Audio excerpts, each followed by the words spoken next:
Good morning, Your Honor.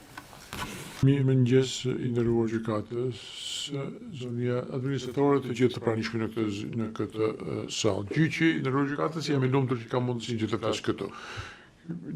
Paraqitemi sot për të folur sot lidhur me përpjekjet e shëmtaçit dhe të akuzuarve të tjerë për të minuar dhe manipuluar kuadrin e kësaj gjykate. Ato në mënyrë të drejtë për drejtë kanë dhunuar vendimet gjyqësore dhe të cilat kanë patur si synim që të bëjnë të mundur që dëshmitarët dhe viktimat të mund të japin të shtëpinë pa patur frikë dhe influencë dhe që të kenë besimin që identiteti i tyre nuk do të ishte konfidencial. Shëmtaçi është i akuzuar se në mënyrë sistematike dhe të vazhduar, ka vazhduar që të ndërhyjë me këtë dëshmi të dëshmitarit dhe ka dhunuar të gjitha urdhrat e gjykatës, të cilat kanë synuar mbrojtjen e informacionit të konfidencial të bashkëakuzuarit, kanë marrë pjesë në mënyrë të paligjshme në këto krime. Sjellja e të akuzuarve është në thelb të shtetit të së drejtës dhe kësaj gjykate, e cila ekziston brenda sistemit gjyqësor të Kosovës me qëllim që procedurat të jenë të pavarura dhe të drejta të sigurta. Prandaj ndodhemi këtu sot. Nëse të akuzuar kanë patur sukses në përpjekjet e tyre për të ndikuar mbi dëshmitarët, nuk ka rëndësi.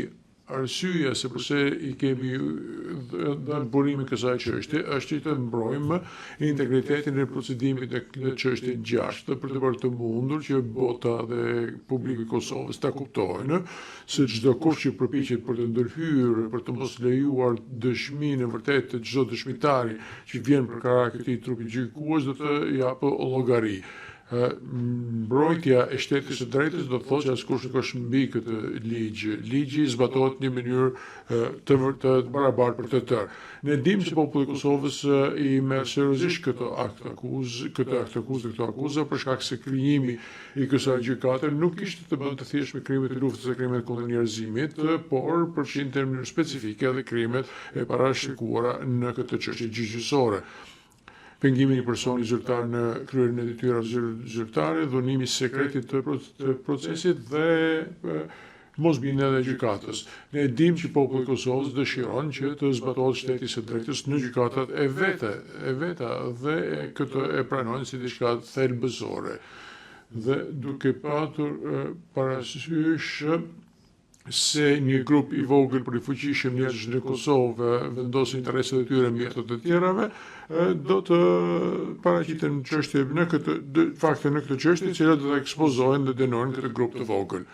Siç e di trupi gjykues, kjo çështje ka të bëjë me audiencizime dhe dokumente të konfiskuara, të dëgjuarit të akuzuarit duke folur me njëri tjetrin dhe dokumente që kanë shkëmbyer dhe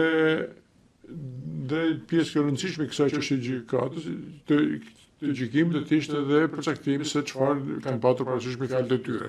Përpara se të flasim më tej me këtë, do të theksoj fillimisht se për çfarë nuk bëhet fjalë. Kjo çështje nuk ka të bëjë me mbrojtjen legjitime të Hashim Thaçit në gjyqin mbi krimet e luftës. Hashim Thaçi ka një ekip të madh mbrojtje në atë gjykim dhe ka patur qasje të përcaktuar, të pa kontrolluar me anëtarët e ekipit të tij përmes takimeve. Asnjë prej këtyre takimeve nuk janë regjistruar. Askush përveç Thaçit të mbrojtjes së tij nuk e din se çfarë është thënë ato. Të njëjtat takime dhe thirrje të cilat janë inicizuar pas autorizimit gjyqësor janë ato të cilat janë të paprivilegjuara dhe Thaçi e ka ditur paraprakisht se ato nuk duhet të shfrytëzoheshin për takime të paligjshme lidhur me dëshmitarët. Fakti që nuk janë incizuar thirrjet e privilegjuara reflekton rëndësinë që ne i kushtojmë këtu në DSK dhe në NZPZ përfaqësimit ligjor të akuzuarit.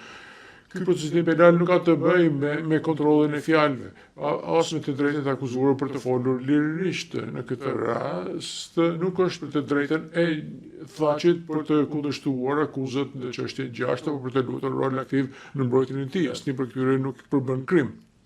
Thaçi ka patur dhe vazhdon që t'i gëzojë të gjitha këto të drejta të rëndësishme. Ajo që është kriminale si të qoftë është plani udhëzimet dhe kontrolli një plani të gjërësishëm nga ana thaqit për të ndikuar mbi dëshmitarët dhe për të ndërhyrë në administrimin e drejtë të barabartë të drejtësisë kriminale. Është gjithashtu nxjerrja e informatave të dëshmitarëve të mbrojtur duke shkelur urdhët e qarta të gjykatës. Urdhët e gjykatës të cilat janë nxjerrur pikërisht për të bërë të mundur që dëshmitarët të jenë të sigurtë kur të vinë për të dhënë dëshmi përpara këtij trupi gjykues. Dhe pavarësisht se udhëzimet e incizuara të thaqit kishin të bënin me minimin e dëshmive në çështjen 6, me qëllim që ato të ishin shfaqësuese në përfitim të thaqit, kjo çështje gjyqësore këtu nuk ka të bëjë me përgjegjësinë e tij penale në çështjen 6. Është thjesht për të përcaktuar nëse udhëzimet e thaqit për të ndikuar mbi dëshmitarët dhe nxjerrja e informacioneve konfidenciale të materialeve të çështjes 6 janë vepra penale në vetvete. Thaqi ka patur një audiencë të mirë në kuadrin e bashkë të akuzuar. Incizimet do të tregojnë influencën e Hashim Thaçit mbi të bashkëakuzuarit e tij dhe gatishmërinë e tyre për të marrë pjesë në atë plan. Në rastin e Fadil Fazliu dha sugjerimet e tij se çfarë duhet të thonë dëshmitarit dhe shfrytëzoi edhe djalin e tij për të ndihmuar për të arritur këtë qëllim. Në rastin të akuzuarit Isni Kilaj mori nga Thaçi dhe nga qendra paraburgimit dhe kopje të deklaratave paraprake konfidenciale të dëshmitarëve me qëllim që të ndërhynte me dëshminë e tyre. Këto dokumente, siç do të dëgjoni më vonë, janë konfiskuar nga shtëpia e Kilajt. Në rastin e të akuzuar bashkim Smakaj u bashkua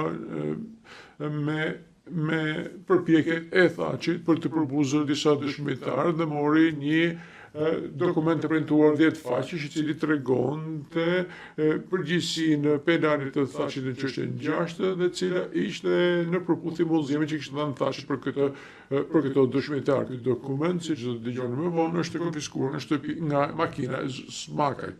Në rastin e akuzuarit Haridin Kuçi ka dhënë në mënyrë të vazhdueshme sugjerimet e tij se çfarë duhet të thonin dëshmitarët të shënjestruar me qëllim që ai ishte në përfitim të Thaçit. Në fakt, Kuçi kishte pozitën për të bërë këto sugjerime, pasi në atë kohë ai ishte një nga persona që përfaqësonte bashkëakuzuarin të Kadriveselin në çështjen 6. Incizimet e kësaj çështje nuk përbëjnë thjesht pajtim mes të bashkëakuzuar për të kryer krime, por tregojnë edhe besnikërinë ndaj drejtuesit Hashim Thaçit dhe një angazhim për të zbatuar dëshirat e tij. Të gjithë akuzuarit kanë patur një synim të vetëm: pengimin e procedurës penale në përfitim të Hashim Thaçit. Këto sjellje janë rrezik aktual ndaj shtetit të drejtës, i cili kërkon që dëshmitarët të dalin para trupit gjykues për të treguar se çka kanë përjetuar pa patur frikë, influencë apo ndërhyrje të çfarë do llojshme. Është e rëndësishme për të ardhmë në këtë institucion që këto fakte të dëgjohen dhe të gjykohen në mënyrë publike me qëllim që të krijohet një proces verbal i besueshëm dhe i vërtetë. Është e rëndësishëm që ne të ndërrojmë angazhimin tonë ndaj publikut të Kosovës dhe botës për të bërë të mundur që të arrijmë në zbatimin e parimit që askush nuk është mbi ligjin. Të nderuar gjykatës, do të dëgjoni nga kolegët e mi çështje më të hollësishme lidhur me këtë çështje. Zoti Hafez do të jap një përmbledhje të dokumenteve dhe të dëshmisë dokumentare lidhur me këtë. Pastaj zoti Hicks dhe zoti Okonu do të flasin lidhur me ligjin e zbatueshëm dhe elementet që e përbëjnë atë. Faleminderit.